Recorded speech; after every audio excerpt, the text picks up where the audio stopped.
Na América Latina, 2015 foi marcado por eleições e conflitos diplomáticos. É o que a gente relembra agora nessa reportagem especial. A presidenta do Chile, Michelle Bachelet, inaugurou 2015 com uma vitória. Em 25 anos de democracia, os chilenos elegeram 6 governos, mas somente em 2015 conseguiram acabar com o sistema eleitoral criado pelo ditador Augusto Pinochet antes de entregar o poder aos civis. O sistema binominal impediu o crescimento dos partidos pequenos e garantiu um empate no Congresso entre as duas grandes coalizões políticas de centro-esquerda e centro-direita. Não importa quem fosse o presidente ou suas promessas de campanha, qualquer mudança significativa, como a reforma da educação ou a própria reforma eleitoral, dependia de um consenso.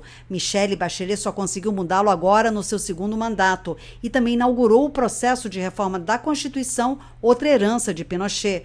Mas a presidenta chilena também enfrentou sérias dificuldades esse ano, a erupção de um vulcão e um terremoto e também um escândalo de corrupção envolvendo políticos, empresários e o filho dela. Outro problema do passado voltou à tona esse ano. A Bolívia reclamou do Chile a saída para o Oceano Pacífico, que perdeu numa guerra do final do século XIX. O Tribunal Internacional de Justiça, principal órgão jurídico das Nações Unidas, aceitou o caso. Por causa dessa disputa, Bolívia e Chile têm relações diplomáticas limitadas desde 1978. Venezuela e Colômbia também tiveram um problema de fronteira. A crise foi desencadeada por uma emboscada a 3 militares venezuelanos que patrulhavam a fronteira para impedir o contrabando. O presidente venezuelano Nicolás Maduro atribuiu o ataque a paramilitares colombianos. Em um mês, ele fechou parte da fronteira e decretou estado de emergência em 23 municípios.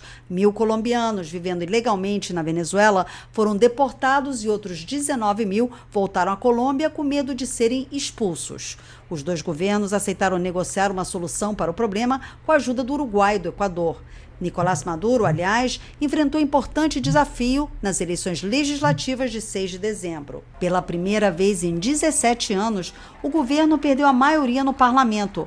A crise econômica foi a principal responsável pela virada política. A inflação de 200% ao ano, o desabastecimento e a recessão levaram muitos chavistas a votar nos opositores que assumirão em janeiro. Na Argentina, pela primeira vez na história, uma eleição presidencial é decidida no segundo turno. A posse de Maurício Macri, no dia 10 de dezembro, marcou o fim de uma era. Nos últimos 12 anos, a Argentina foi governada por um casal do Partido Peronista, primeiro por Néstor Kirchner, de 2003 a 2007, depois por sua viúva, Cristina Kirchner, reeleita em 2011.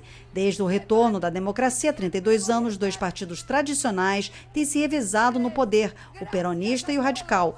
O engenheiro empresário Maurício Macri recebeu apoio dos radicais, mas foi candidato do Partido Conservador Proposta Republicana, fundado por ele. Antes de assumir, Macri visitou o Brasil e o Chile.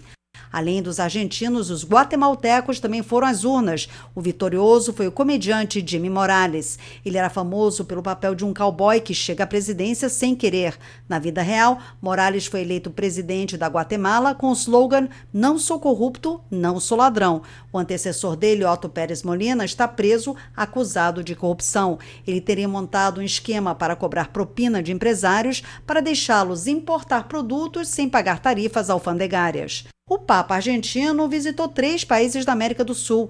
No Equador, na Bolívia e no Paraguai, Francisco falou sobre a necessidade de combater o novo colonialismo, aquele que exclui os pobres, fomenta o materialismo e promove a desigualdade. O Papa recebeu do presidente boliviano Evo Morales um crucifixo na forma da foice e do martelo e pediu perdão pela opressão da Igreja Católica aos povos indígenas. Ele também falou sobre a injustiça da Guerra do Paraguai. No México, a Suprema Corte autorizou um grupo de 4 pessoas a cultivar e transportar maconha para uso pessoal. Com isso, abriu a porta para uma onda de ações legais que podem, finalmente, legalizar a marihuana no país.